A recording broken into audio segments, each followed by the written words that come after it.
स्वागत है दोस्तों आप सभी का आपके अपने YouTube चैनल आर के विथ एजुकेशन पर। दोस्तों आज हम जो हमारे शिक्षण वीडियो की जो टॉपिक वाइज प्रश्नोत्तरी चल रही थी उसका आज भाग 13 है। इसके अंदर हमने 30 प्रश्न इसके अंदर शामिल किए हैं और आज के जो प्रश्न है उपलब्धि परीक्षण के जो प्रकार हैं उनसे संबंधित आज के प्रश्न रहने वाले हैं। तो आज हम इस वीडियो में 30 प्रश्नों पर चर्चा करने वाले हैं। ये सारे के सारे प्रश्न एग्जाम की दृष्टि से इंपॉर्टेंट है।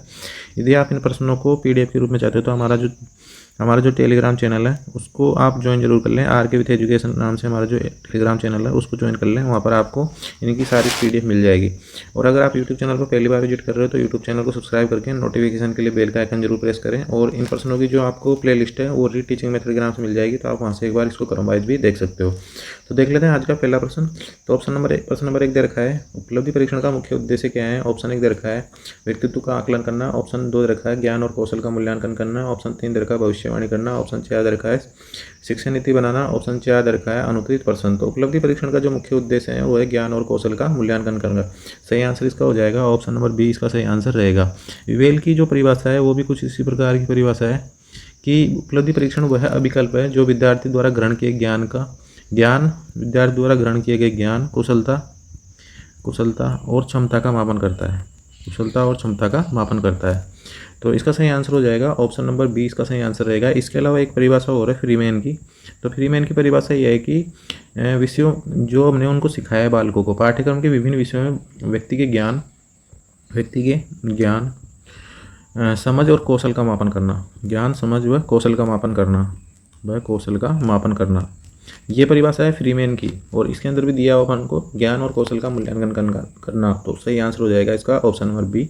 इसके बाद में अगला जो प्रश्न है हमारा, उपलब्धि परीक्षण किस प्रकार के शिक्षण उद्देश्यों को मापता है। ऑप्शन 1 दे रखा संज्ञानात्मक। ऑप्शन 2 दे रखा प्रभावात्मक। ऑप्शन 3 दे रखा मनोदैहिक। ऑप्शन 4 दे रखा उपरोक्त सभी। ऑप्शन 5 दे रखा अनुत्तरित प्रश्न। तो उपलब्धि परीक्षण किस प्रकार के शिक्षण उद्देश्यों को मापता है, तो संज्ञानात्मक को मापता है, प्रभावात्मक को मापता है और मनोदैहिक को भी मापता है। तो ऑप्शन नंबर डी इसका सही आंसर रहेगा। सही आंसर क्या रहेगा, ऑप्शन नंबर डी इसका सही आंसर हो जाएगा। इसके बाद में अगला जो प्रश्न है, उपलब्धि परीक्षण के प्रकारों में कौन सा शामिल नहीं है। ऑप्शन 1 दे रखा है मौखिक। ऑप्शन 2 दे रखा है लिखित। ऑप्शन 3 दे रखा है प्रयोगात्मक। ऑप्शन 4 दे रखा है मनोवैज्ञानिक। ऑप्शन 5 दे रखा है अनुत्तरित प्रश्न। तो उपलब्धि परीक्षण के प्रकारों में कौन सा शामिल नहीं है, तो मौखिक भी है, लिखित भी है और प्रयोग भी है, लेकिन मनोवैज्ञानिक प्रश्न इसके अंदर शामिल नहीं किए जा सकते। तो सही आंसर इसका हो जाएगा ऑप्शन नंबर डी, इसका सही आंसर रहेगा। इसके बाद में अगला जो प्रश्न हमारा, प्रश्न नंबर अगला है हमारा वो है हमारा प्रश्न नंबर 4 है कि उपलब्धि परीक्षण में उपयुक्त वस्तुनिष्ठ प्रकार का प्रश्न होता है। ऑप्शन 1 दे रखा है वर्णनात्मक। ऑप्शन 2 दे रखा है संक्षिप्त उत्तर। ऑप्शन 3 दे रखा है बहुविकल्पीय। ऑप्शन 4 दे रखा है विस्तृत। ऑप्शन 5 दे रखा है अनुत्तरित प्रश्न। तो उपलब्धि परीक्षण में प्रयुक्त वस्तुनिष्ठ प्रकार का प्रश्न होता है तो बहुविकल्पीय होता है। सी आंसर इसका सही आंसर रहेगा। कौन सा आंसर रहेगा, सही सी आंसर इसका रहेगा। उपलब्धि परीक्षण में प्रयुक्त वस्तुनिष्ठ प्रकार का प्रश्न कौन सा होता है, बहुविकल्पीय होता है। तो सी आंसर इसका सही हो जाएगा। इसके बाद में जो अगला हमारा प्रश्न है, प्रश्न नंबर 5 है हमारा, उपलब्धि परीक्षण में अनुबंधित प्रश्न का मुख्य उद्देश्य क्या है। ऑप्शन 1 दे रखा है स्मृति परीक्षण। ऑप्शन 2 दे रखा है रचनात्मकता का आकलन। ऑप्शन 3 दे रखा है समस्या समाधान कौशल का मापन। ऑप्शन 4 दे रखा है समय प्रबंधन का परीक्षण। ऑप्शन 5 दे रखा है अनुत्तरित प्रश्न।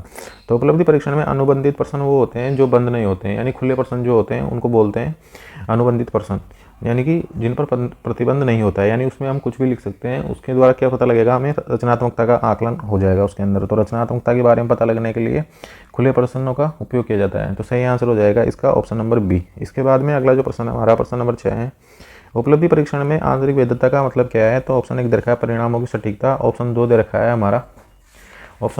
है हमारा आंतरिक स्थिरता। ऑप्शन परीक्षण की विश्वसनीयता। ऑप्शन 3 दे रखा है आंतरिक स्थिरता। ऑप्शन 4 दे रखा है मूल्यांकन की प्रमाणिकता। ऑप्शन 5 दे रखा है अनुत्तरित प्रश्न। तो आंतरिक वैधता का जो मतलब ये है परिणामों की सटीकता। क्या है, परिणामों की सटीकता, यानी कि वैध का मतलब होता है कि जिस उद्देश्य के लिए हम परीक्षण ले रहे हैं उसी उद्देश्य को अगर वो पूरा कर दे तो क्या होगा, वो परीक्षण क्या होगा, वैध होगा, यानी कि परिणामों की जो सटीकता है वो उसके अंदर होनी चाहिए। तो सही आंसर हो जाएगा इसका ऑप्शन नंबर ए, आंसर इसका सही रहेगा। परीक्षण की विश्वसनीयता का मतलब ये है कि यदि किसी परीक्षण को कितनी शुद्धता से लिया गया है, अर्थात एक ही परीक्षण को एक ही अध्यापक द्वारा यदि विभिन्न परिस्थितियों में जांचने पर उसके अंकों में परिवर्तन न आए, यानी कि उसका जो परिणाम है विभिन्न परिस्थितियों में या विभिन्न दोहराव करने पर यदि परीक्षण का दोहराव किया जाए और उसके अंकों में परिणाम में अगर परिवर्तन नहीं आए तो वो क्या रहता है, वो विश्वसनीय होता है। और वैध का मतलब मैंने आपको बता दिया कि कितनी शुद्धता से वो परीक्षण लिया गया है। वैध का मतलब हो गया कि जिस उद्देश्य के लिए हम वो परीक्षण ले रहे हैं, जैसे हमें 8वीं क्लास में पता करना है कि भाई कौन से बच्चे अच्छे पढ़ने में सही है और कौन से बच्चे पढ़ने में कमजोर है, अगर उस उद्देश्य की अगर वो पूर्ति कर दी तो परीक्षण कौन सा रहेगा, वैध रहेगा। तो ए आंसर इसका सही हो जाएगा। इसके बाद में अगला जो प्रश्न है हमारा प्रश्न नंबर 7 है, उपलब्धि परीक्षण में वैकल्पिक प्रश्नों की संख्या कैसे निर्धारित की जाती है। ऑप्शन 1 दे रखा है सामग्री के अनुसार, ऑप्शन 2 दे रखा है छात्रों की संख्या के अनुसार, ऑप्शन 3 दे रखा है शिक्षक के निर्देश के अनुसार, ऑप्शन 5 दे रखा है, ऑप्शन 4 दे रखा है पाठ योजना के अनुसार, ऑप्शन 5 दे रखा है अनुत्तरित प्रश्न। तो उपलब्धि परीक्षण में वैकल्पिक प्रश्नों की संख्या कैसे निर्धारित की जाती है, सामग्री के अनुसार। सही आंसर हो जाएगा, हमारी जो विषय वस्तु है उसके अनुसार वैकल्पिक प्रश्नों की जो संख्या है वो निर्धारित की जाती है। सही आंसर हो जाएगा ऑप्शन नंबर ए इसका सही आंसर रहेगा। इसके बाद में अगला जो प्रश्न है हमारा, उपलब्धि परीक्षण में फीडबैक का मुख्य उद्देश्य क्या है। ऑप्शन 1 दे रखा है छात्रों को सजा देना, ऑप्शन 2 दे रखा है पाठ्यक्रम बदलना, ऑप्शन 3 दे रखा है छात्रों की प्रगति मापना, ऑप्शन 4 दे रखा है शिक्षकों का मूल्यांकन, ऑप्शन 5 दे रखा है अनुत्तरित प्रश्न। तो उपलब्धि परीक्षण में फीडबैक का जो मुख्य उद्देश्य होता है वो छात्रों को सजा देना नहीं होता, पाठ्यक्रम बदलना नहीं होता और शिक्षकों का मूल्यांकन करना नहीं होता, बल्कि छात्रों की प्रगति को मापना होता है। तो सी आंसर इसका सही आंसर रहेगा। उपलब्धि परीक्षण में फीडबैक का मुख्य उद्देश्य क्या होता है, छात्रों की प्रगति को मापना। इसके बाद में अगला जो प्रश्न हमारा प्रश्न नंबर 9 है, उपलब्धि परीक्षण का कौन सा प्रकार स्वयं प्रशासित हो सकता है। ऑप्शन 1 दे रखा है मौखिक परीक्षण, ऑप्शन 2 दे रखा है समूह परीक्षण, ऑप्शन 3 दे रखा है कंप्यूटर आधारित परीक्षण, ऑप्शन 4 दे रखा है प्रयोगात्मक परीक्षण, ऑप्शन 5 दे रखा है अनुत्तरित प्रश्न। तो स्व प्रशासित का मतलब हो गया कि खुद ही वो अपना काम करे, यानी कि परीक्षण उसके सामने आ जाए, बच्चे स्वयं अपना काम कर लें। तो ये जो है ये कंप्यूटर आधारित परीक्षण पर संभव हो सकता है। तो सी आंसर इसका ऑप्शन सी इसका सही आंसर रहेगा। इसके बाद में अगला जो प्रश्न हमारा, उपलब्धि परीक्षण का कौन सा प्रकार सीखने की खामियों की पहचान करता है। तो ऑप्शन 1 दे रखा है प्रारंभिक परीक्षण, ऑप्शन 2 दे रखा है समग्र परीक्षण, ऑप्शन 3 दे रखा है नैदानिक परीक्षण, ऑप्शन 4 दे रखा है उपरोक्त सभी, ऑप्शन 5 दे रखा है अनुत्तरित प्रश्न। तो उपलब्धि परीक्षण का कौन सा प्रकार सीखने की खामियों की पहचान करता है, तो वह है नैदानिक परीक्षण। कौन सा परीक्षण है, नैदानिक परीक्षण जो होता है वह सीखने की खामियों की पहचान करता है। तो 3 परीक्षण एक तो होता है हमारा, सबसे पहले होता है उपलब्धि परीक्षण। कौन सा परीक्षण होता है, सबसे पहले उपलब्धि परीक्षण होता है।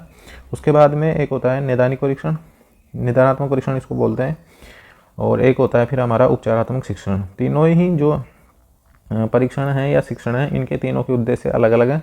उपलब्धि परीक्षण का उद्देश्य यही है कि छात्रों की शैक्षणिक प्रगति का मूल्यांकन करना। क्या है, शैक्षणिक प्रगति का मूल्यांकन करना। और इसके बाद में जो होता है नैदानिक परीक्षण, वो होगा अगर कोई बच्चा शैक्षणिक प्रगति में कम है तो उसके अंदर क्या कमियां रह गई है, कमियों की पहचान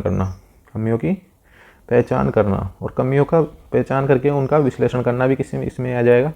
उसके बाद में उपचारात्मक शिक्षण में उन कमियों पर काम करना और उन कमियों को दूर करना। उसके बाद में एक टेस्ट और होगा, उसको हम उपलब्धि के नाम से बोल सकते हैं, तो उपलब्धि टेस्ट होगा वो। इसमें उपलब्धि जो परीक्षण हो सभी बच्चों का किया जाएगा। निदानात्मक परीक्षण उन्हीं बच्चों का किया जाएगा जो समस्यात्मक बालक हैं, यानी कि जो पिछड़ गए हैं या जिनको अध्ययन करने में या सीखने में कुछ समस्याएं आ रही, तो उनको इसका जो निदानिक परीक्षण वो किया जाएगा। उसके बाद में उपचारात्मक शिक्षण में आप सभी बच्चों को एक साथ बिठा सकते हो, क्योंकि वो भी थोड़ा सीख लेंगे, जो अच्छे हैं वो भी सीख सकते हैं, लेकिन जो ज़्यादातर कारगर जो सिद्ध होगा उपचारात्मक शिक्षण उनके रहेगा जिनका हमने निदान किया है। तो सी आंसर इसका सही रहेगा। इसके बाद में अगला जो प्रश्न हमारा, उपलब्धि परीक्षण के लिए वस्तुनिष्ठ प्रश्नों का उपयोग क्यों किया जाता है। ऑप्शन 1 दे रखा है समय बचाने के लिए, आसानी से ग्रेडिंग के लिए, ऑप्शन 3 दे रखा है अधिक विश्वसनीयता के लिए, ऑप्शन 4 दे रखा है उपयुक्त सभी, ऑप्शन 5 दे रखा है अनुत्तरित प्रश्न। तो उपलब्धि परीक्षण के लिए वस्तुनिष्ठ परीक्षण का जो उपयोग किया जाता है वो किया जाता है समय बचाने के लिए भी हो सकता है, आसानी से ग्रेड दे सकते हैं, उसमें अधिक विश्वसनीय होते हैं। तो सही आंसर इसका हो जाएगा ऑप्शन नंबर डी इसका सही आंसर रहेगा। इसके बाद में अगला जो प्रश्न हमारा प्रश्न नंबर 12 है, उपलब्धि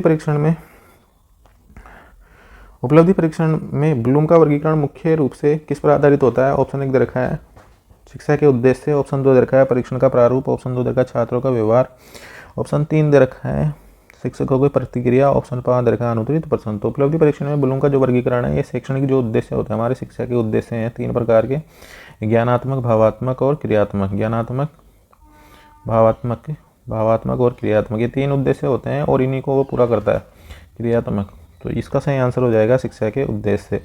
इसके बाद में अगला प्रश्न हमारा प्रश्न नंबर 13 है, उपलब्धि परीक्षण में पुनः परीक्षण विधि का उपयोग किसके लिए किया जाता है। ऑप्शन 1 दे रखा है परीक्षण की विश्वसनीयता मापने के लिए, ऑप्शन 2 दे रखा है छात्रों की स्मृति परीक्षण के लिए, ऑप्शन 3 दे रखा है सामग्री कठिनाई स्तर मापने के लिए, ऑप्शन 4 दे रखा है शिक्षण विधियों को प्रभावशीलता जांचने के लिए, ऑप्शन 5 दे रखा है अनुत्तरित प्रश्न। तो उपलब्धि परीक्षण में पुनः परीक्षण विधि का जो उपयोग किया जाता है वो किया जाता है परीक्षण की विश्वसनीयता मापने के लिए। तो सही आंसर हो जाएगा इसका ऑप्शन नंबर ए इसका सही आंसर रहने वाला है। तो ए आंसर हो जाएगा इसका सही। इसके बाद में अगला जो प्रश्न है हमारा, उपलब्धि परीक्षण का लिखित स्वरूप किस प्रकार के कौशल को मापता है। ऑप्शन 1 दे रखा है सुनने का कौशल, ऑप्शन 2 दे रखा है रचनात्मक कौशल, ऑप्शन 3 दे रखा है मशीनी कौशल, ऑप्शन 4 दे रखा है पाठ्यिक कौशल, ऑप्शन 5 दे रखा है अनुत्तरित प्रश्न। तो उपलब्धि परीक्षण का जो लिखित स्वरूप है वो रचनात्मक कौशल को मापता है। तो बी आंसर इसका सही आंसर रहेगा। क्या रहेगा सही आंसर? ऑप्शन नंबर बी इसका सही आंसर हो जाएगा। इसके बाद में अगला जो प्रश्न हमारा प्रश्न नंबर 15 है, उपलब्धि परीक्षण का समय निर्धारण किस पर निर्भर करता है। ऑप्शन 1 दे रखा है छात्रों की क्षमता पर, ऑप्शन 2 दे रखा है प्रश्नों की संख्या पर, ऑप्शन 3 दे रखा है पाठ्य सामग्री, ऑप्शन 5 दे रखा है अनुत्तरित प्रश्न, ऑप्शन 4 दे रखा है उपरोक्त सभी, ऑप्शन 5 दे रखा है अनुत्तरित प्रश्न। तो उपलब्धि परीक्षण का जो समय निर्धारण है वो छात्रों की क्षमता पर भी निर्भर करता है, प्रश्नों की संख्या पर और पाठ्य सामग्री पर, तीनों पर ही निर्भर करता है। तो डी आंसर इसका सही आंसर रहेगा। क्या रहेगा सही आंसर? ऑप्शन नंबर डी इसका सही आंसर हो जाएगा। इसके बाद में अगला जो प्रश्न हमारा, उपलब्धि परीक्षण में सत्य अथवा असत्य प्रश्नों का उद्देश्य क्या है। ऑप्शन 1 दे रखा है रचनात्मकता का आकलन, ऑप्शन 2 दे रखा है त्वरित निर्णय क्षमता का परीक्षण, ऑप्शन 3 दे रखा है समझ की जांच, ऑप्शन 4 दे रखा है लेखन कौशल का परीक्षण, ऑप्शन 5 दे रखा है अनुत्तरित प्रश्न। तो इसका जो सही आंसर रहेगा वो रहेगा सत्य और असत्य प्रश्नों के द्वारा हम समझ की जांच कर सकते हैं। सी आंसर इसका सही आंसर हो जाएगा। क्या रहेगा? सी आंसर इसका सही रहेगा। इसके बाद में अगला जो प्रश्न हमारा, उपलब्धि परीक्षण के निर्माण में पहला चरण क्या है। ऑप्शन 1 दे रखा है परीक्षण का प्रारूप तैयार करना, ऑप्शन 2 दे रखा है उद्देश्यों का निर्धारण, ऑप्शन 3 दे रखा है प्रश्नों का चयन, ऑप्शन 4 दे रखा है समय सीमा तय करना, ऑप्शन 5 दे रखा है अनुत्तरित प्रश्न। तो उपलब्धि परीक्षण में जो सबसे पहला होगा वो उद्देश्य निर्धारण। क्या होगा? सबसे पहला उद्देश्य निर्धारण होगा। बी आंसर इसका सही रहेगा। पहले उद्देश्य निर्धारण होगा, फिर परीक्षण का प्रारूप बन जाएगा, प्रश्नों का चयन हो जाएगा और फिर हो जाएगी समय सीमा। तो इसका सही आंसर जो रहेगा वो रहेगा बी आंसर इसका सही रहेगा। बी आंसर हो जाएगा इसका सही। इसके बाद में अगला जो प्रश्न है हमारा, उपलब्धि परीक्षण में मापन पैमाना मुख्य रूप से क्या मापता है। ऑप्शन 1 दे रखा है औपचारिकता, ऑप्शन 2 दे रखा है सटीकता, ऑप्शन 3 दे रखा है विश्वसनीयता, ऑप्शन 4 दे रखा है उत्तर की गुणवत्ता, ऑप्शन 5 दे रखा है अनुत्तरित प्रश्न। तो उपलब्धि परीक्षण में जो मापन पैमाना होता है वो मापता है सटीकता। क्या मापता है? सटीकता। सटीकता का मतलब कितना वैध है परीक्षण, मतलब कि परीक्षण को जिस उद्देश्य के लिए बनाया गया है वो उस उद्देश्य की पूर्ति कर रहा है या नहीं कर रहा है। तो सही आंसर इसका हो जाएगा ऑप्शन नंबर बी आंसर इसका सही रहेगा। इसके बाद में अगला जो प्रश्न हमारा, उपलब्धि परीक्षण में ग्रेडिंग प्रणाली का मुख्य लाभ क्या है। ऑप्शन 1 दे रखा है व्यक्तिगत विकास का आकलन, ऑप्शन 2 दे रखा है तुलनात्मक मूल्यांकन, ऑप्शन 3 दे रखा है शिक्षण सुधार, ऑप्शन 4 दे रखा है आसान मूल्यांकन, ऑप्शन 5 दे रखा है अनुत्तरित प्रश्न। तो उपलब्धि परीक्षण में ग्रेडिंग प्रणाली का जो मुख्य लाभ है वो है आसान मूल्यांकन। क्या है? आसान मूल्यांकन। तो डी आंसर इसका सही आंसर हो जाएगा। आसान मूल्यांकन का मतलब होता है जैसे भाई 80 से 90% वाला को हमने ए ग्रेड दे दी, तो उससे क्या होगा, जैसे ए ग्रेड वाले बच्चे एक साथ अलग हो जाएंगे। उसके अंदर ये नहीं रहेगा कि भाई 81 वाला इधर बैठेगा, 82 वाला इधर बैठेगा। भाई ए ग्रेड वाले आप एक तरफ बैठ जाओ, बी ग्रेड वाले एक तरफ बैठ जाओ। तो इससे क्या होगा, आसानी से मूल्यांकन करने में फायदा रहेगा और आसानी से मूल्यांकन हो सकता है। तो डी आंसर इसका सही आंसर रहेगा।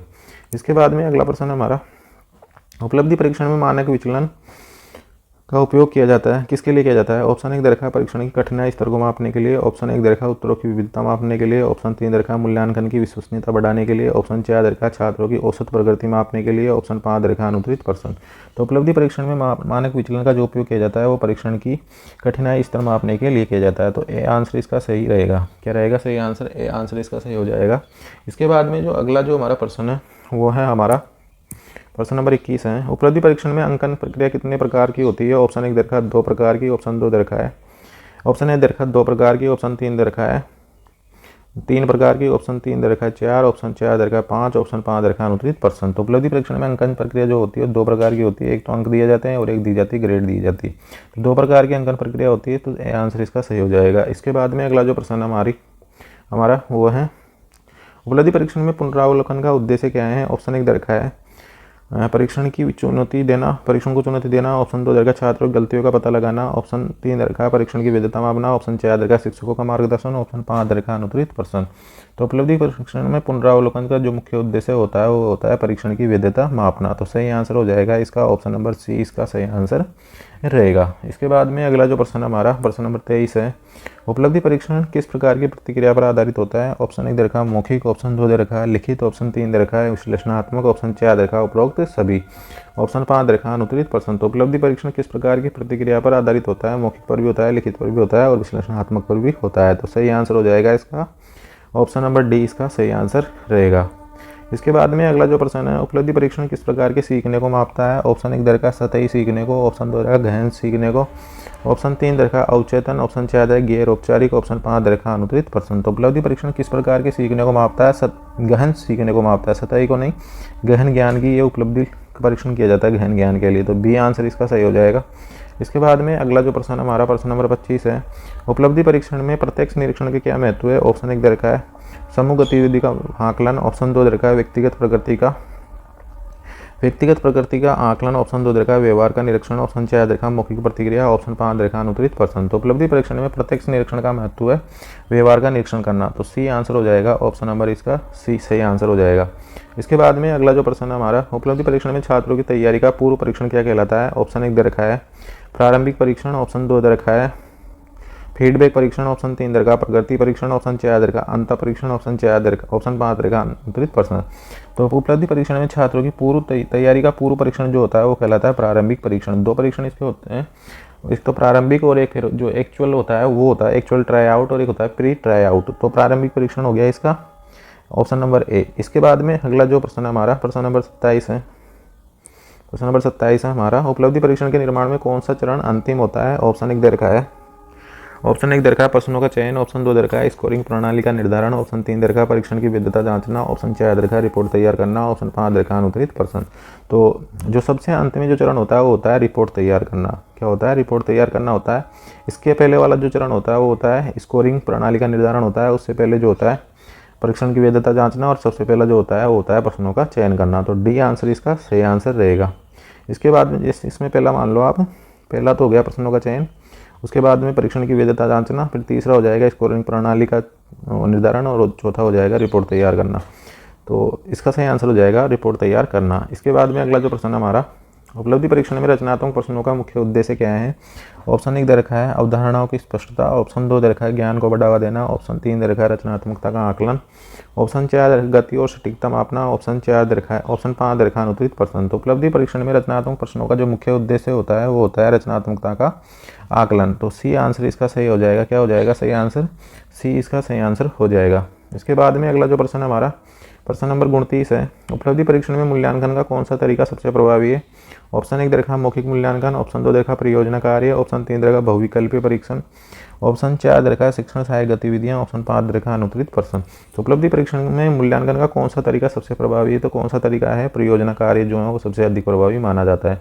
तो बी आंसर इसका सही आंसर रहेगा। इसके बाद में अगला जो प्रश्न है हमारा, उपलब्धि परीक्षण में आउटकम आधारित मूल्यांकन का मुख्य उद्देश्य क्या है? ऑप्शन 1 दे रखा है आउटकम आधारित मूल्यांकन, यानी हमने उनको कितना सिखाया और उन्होंने कितना मतलब सीख लिया है।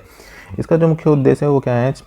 पाठ्यक्रम की जांच करना। ऑप्शन 2 दे रखा है छात्रों के परिणाम मापना, ऑप्शन 2 दे रखा है शिक्षण प्रक्रिया में सुधार, ऑप्शन 4 दे रखा है परीक्षा की वैधता बढ़ाना, ऑप्शन 5 दे रखा है अनुत्तरित प्रश्न। तो छात्रों के परिणाम को जांचना आउटकम आधारित मूल्यांकन का मुख्य उद्देश्य होता है। तो बी आंसर इसका सही आंसर रहेगा। तो दोस्तों ये थे आज के हमारे उपलब्धि परीक्षण से संबंधित 30 प्रश्न है। उपलब्धि परीक्षण के जितने भी प्रश्न हो सकते थे मैंने आपको करवाने का प्रयास किया है। शायद कोई ऐसा प्रश्न हो जो हमने नहीं किया हो। तो आप इन प्रश्नों की अगर पीडीएफ चाहते हो तो आप हमारा जो टेलीग्राम चैनल है आरके विथ एजुकेशन उसको ज्वाइन जरूर कर लें। आरके विथ एजुकेशन लिंक आपको उसका डिस्क्रिप्शन में मिल जाएगा या आप जाकर सर्च भी कर सकते हो, तो वहाँ पर आपको इनकी पीडीएफ वगैरह सब मिल जाएगी। और रीड साइकोलॉजी की जो हमने वस्तुनिष्ठ प्रश्नों की सीरीज चला रखी है उसको भी आप एक बार अवश्य देखें, क्योंकि साइकोलॉजी में यही कि हमने व्याख्यात्मक रूप से भले कितना ही पढ़ लिया हो, लेकिन अगर आपने उसके प्रश्न सॉल्व नहीं किए तो आपको एग्जाम में बहुत दिक्कत आने वाली है, चाहे इससे सब्जेक्ट कोई सा भी हो। लेकिन साइकोलॉजी और टीचिंग मेथड इस प्रकार के सब्जेक्ट है कि हमको ऐसा लगता है कि हमने व्याख्या रूप से पढ़ लिया है, लेकिन हम क्वेश्चन हम उसके अंदर सोल्व नहीं कर पाते। तो ये जब क्या आपकी समझ बन जाएगी सवाल प्रश्नों पर, तो आप जब जाके इनको सोल्व कर पाओगे। और सोल्व तब कर पाओगे जब आप किसी भी टॉपिक से संबंधित 300 से 400 क्वेश्चन हल नहीं कर लोगे, तब तक आपकी समझ बनेगी नहीं।